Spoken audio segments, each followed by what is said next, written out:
Here's how I turned this dock into this pavilion in 2 weeks. If you haven't seen my last video on the start of the semester, our first project is to put a pavilion on the south end of Burnet Woods Lake. And so the 4 programmatic elements we needed were to have circulation space, an entry space, framing views, and having seating. And from that, we were also assigned a precedent study of some kind of building or structure that made use of tectonic elements. So mine was the Trapotondo Arena. I'll show it here. And then from that, we were free to basically take it as we wanted. So without further ado, here's my process.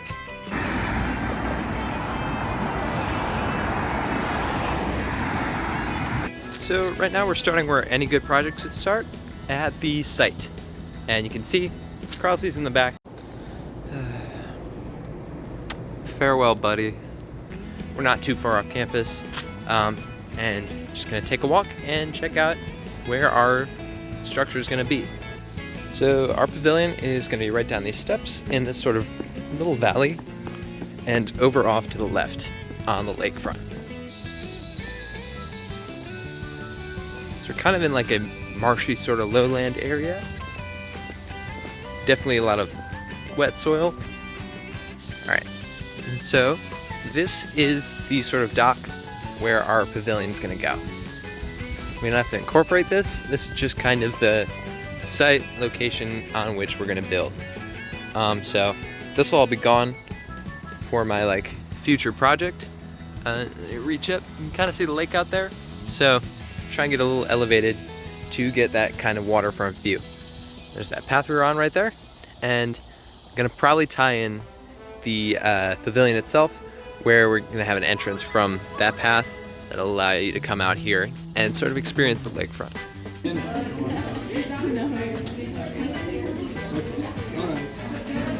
Alright, so hey guys, it's a Sunday morning, which means no one's in the studio, and I can do whatever I want. So, task for this weekend is to kind of get our initial design ideas into a more concrete sort of place and anchor them in the site. So I'll just walk you through what my design process has been for this weekend. So an idea I really wanted to gravitate to is having all of it kind of anchor off of the central pillar. I don't know if I want that to be just like a roof element that's kind of hanging off of the pillar, or to have the whole pavilion kind of come to one central point. Some inspiration, what was this? Over the summer, went to Vancouver, and they've got a suspension bridge park. And there's this part where you kind of walk around over the cliff, and it's suspended at one point from the rock face. So that was kind of some initial inspiration. And then from that, just kind of started jotting out ideas.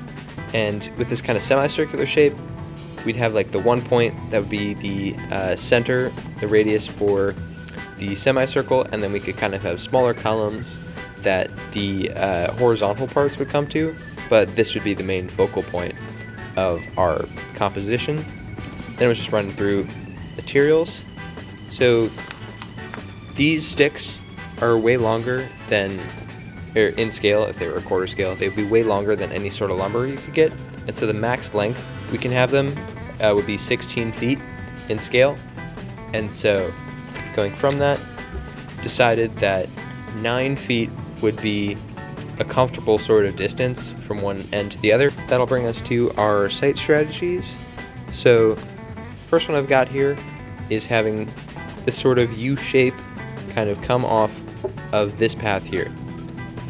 I'll show you to reference. These are the stairs we walk down, and this is the other path, and then this is the existing dock, which is not going to exist in our final scheme, but it's a good reference point. And so this is kind of in the exact same spot as the existing dock, except we just blow it up and replace it with our semicircle. And then site condition 2, instead of having 2 paths, just do 1, since it's kind of a long walk and it doesn't make sense to have 2 paths that go to the exact same spot. So you just have the 1 path that comes around, and there's kind of a J here. And then site 3, which I've kind of gotten attached to, is that we do an oval and then attach it by paths to either side, but it's just kind of like floating in space. I call it the ship or the boat. One, it's on the water, which I think is nice, and two, like, it's kind of separate, and you kind of have to walk up through and step up onto it, which I think could be a cool threshold. So, mentioned earlier about the precedence study. So right now we're in Rhino. This is software, if you're unfamiliar. You need 2D drafting, 3D modeling. And so this is a floor plan of the precedent we were assigned. Here is an elevation and a section, and they don't look great with the coloring here, but I'll throw up an image of them so you can see how they look with the proper line weights and everything. This right here is a 3D model of the same structure. Let me change the view here so you can see the colors. And so we've got this kind of red path indicating a sort of circulation space. A couple sort of blocks that we've cut out and shaded to add a sort of human scale into the figure, or you know what I mean. Let me change the view to perspective, and let me get in the regular sort of view that you would see it in Rhino. So you can see all our sort of parts that we've assembled to create this 3D model. And throw up a picture now. This is the final render that I've used or created using this model. So this was before I did a little bit of iterating and talked to my professor, but this kind of shows where my headspace was at right after doing the sort of site conditions. So you can see here, let me get this canopy off. I initially had it on these posts, but I decided I really didn't want anything to break this kind of plane. If you're standing inside, having a sort of vertical element, I feel like it would kind of break that openness. And so I'm trying to come up with another way to sort of suspend these, which you'll obviously see later. Let me take off the roof too. And so we've got this kind of O-shaped platform, and underneath that we've got one beam that's coming straight out and one that is on an angle. And I've since made changes, not only for structural sake, but just for my own sanity. Instead of having two beams that are on an angle here, I've swapped it where there's one beam on an angle and then two come out here. And I feel like that would also help with these sort of upper structures, because I can have a single beam come up in between these two, and instead of having to like hug either side of this. So let me show you the quick study model I've made. I used a square column instead of a round one. Just I only bought one dowel, and I don't want to waste it on something that I'm gonna have to change.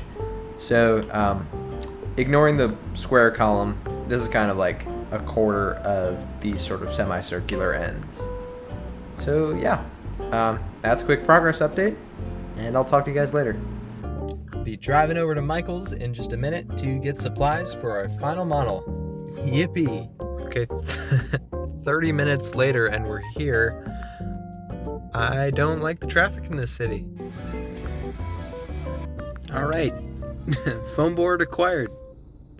Okay, so as of right now, this is our final draft of the Rhino model. And it's Thursday now. This is going to be due in 6 days now. And so here is what we're going to be basing our physical model off of. Obviously, there's going to be some money shots and some highly edited versions of this that I'll show right at the end. But this is basically what we're working for. I've got the sun on right now. I'll set it to March, and then I can slide the time. So you can see in the mornings, let me point it north. So the sun is coming over here from the east, and so this whole section is in shade. And as we slide over, about noonish, shadows are going to be cast directly down. And then as we get later and later into the day, the shade kind of shifts over to this side.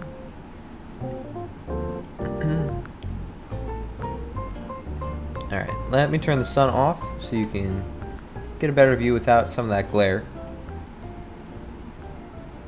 So here's our scale figure, sitting at around 5'10". And here is the canopy. If I turn these off, you can kind of see the structure by which they're attached. We've got 2 poles going out and then one that connects to the base column. And let me turn those off too, so you can get a better look at the platform. Just kind of like another O shape, kind of like a racetrack that is suspended over the lake by these beams that are attached to columns. So let me turn the floor off and our person. And the seats are 1 layer back. They're kind of suspended on these posts. And here is a closer look at the structure. So I've swapped it from my original Rhino model. So we've got 2 beams coming out and then 1 diagonal beam headed back towards the base here. These columns are all planted into the river themselves. Another thing, we've got 2 different entry conditions here. So there's a path. Let me turn on the image so you can kind of see where this is located in the site. So our pavilion's here, and we're at the southern tip of the lake. So you can kind of see the topography and the lines that kind of compose it. So our first entrance here is kind of perpendicular both to this pathway and the steps are perpendicular to one of these beams, so it comes at it directly on the angle here. And so our support line lines up and this center line lines up, and these 2 platforms have kind of a jut out where instead of coming to a point, they jut out and form the last step. Whereas on this side, it kind of comes in not at the point, but in the middle of one of the platforms. And so you can see here, let me get out of this. These 2 are missing a canopy, and this one's missing 1 canopy, and they both signal an entrance and exit. So this brings us to model construction, and the first thing I wanted to knock out of the way was the site model. So I've got my reference here that I used to cut out the foam core. You can see each layer of the foam core represents a foot in elevation change at the scale we're working at. And then next, I cut out a million little parts to create these brackets that my floor was going to sit on. And created a template for myself so I could glue them more easily. And then once they were all built, I start gluing them to the columns. And this proved to be really, really challenging to glue something square to something round while having it, not having to hold it the whole time. But eventually I started to get it to work. I really wasn't having a great time though, as you can see. But I started to rig up a couple doohickeys to hold it without me having to, but you can kind of see they were not foolproof. But eventually, with enough time and patience, the floor beams started to hold in place. This is both of the ends there. You can see we've got that semicircular shape. And then once they were all set, we could start to glue them together. So those frames helped keep them mostly the same distance apart. Just had to jig it up so they were all the same height. Then we could cut out our floor plates from those basswood sheets. So here are the rectangular ones. Didn't want to glue them first. Instead, going with the angled ones. And 2 of them had to be different to match that sort of stair condition. But here they are going in. And then the other side, you can see on the left there, we've got these 2 that form the top step for one of our entrance conditions.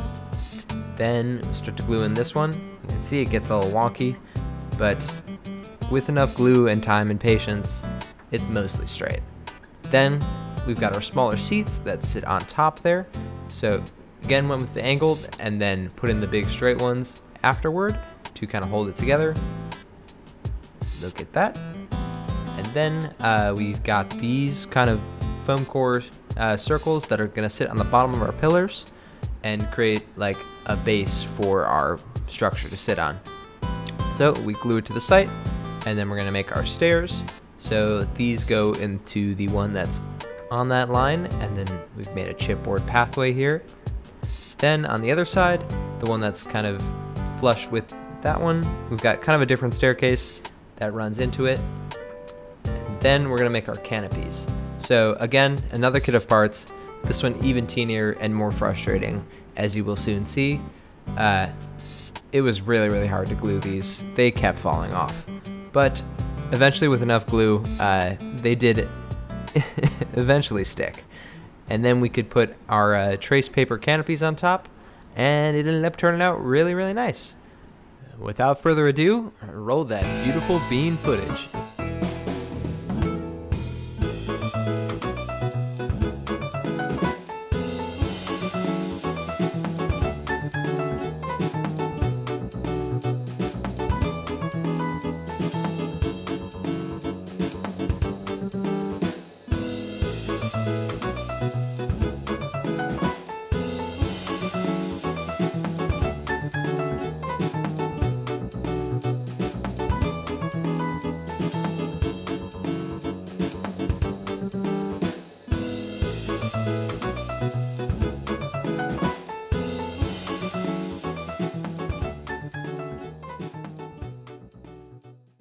Thank you guys so much for watching. If you enjoyed this project, I will be posting more each time I complete one this semester. This one, still working on a couple of the detail drawings, but I got it to a point where I feel like it's good enough to show off, and just got to finish up a couple of those details for Wednesday. If you do want to see some of the finer detail work in the future, please let me know in the comments. Not sure how much interest you guys have in the finer details of a project, but I'd be more than happy to include those in future videos. Be sure to like, subscribe if you want to see more, and I'll see you next time. Thank you.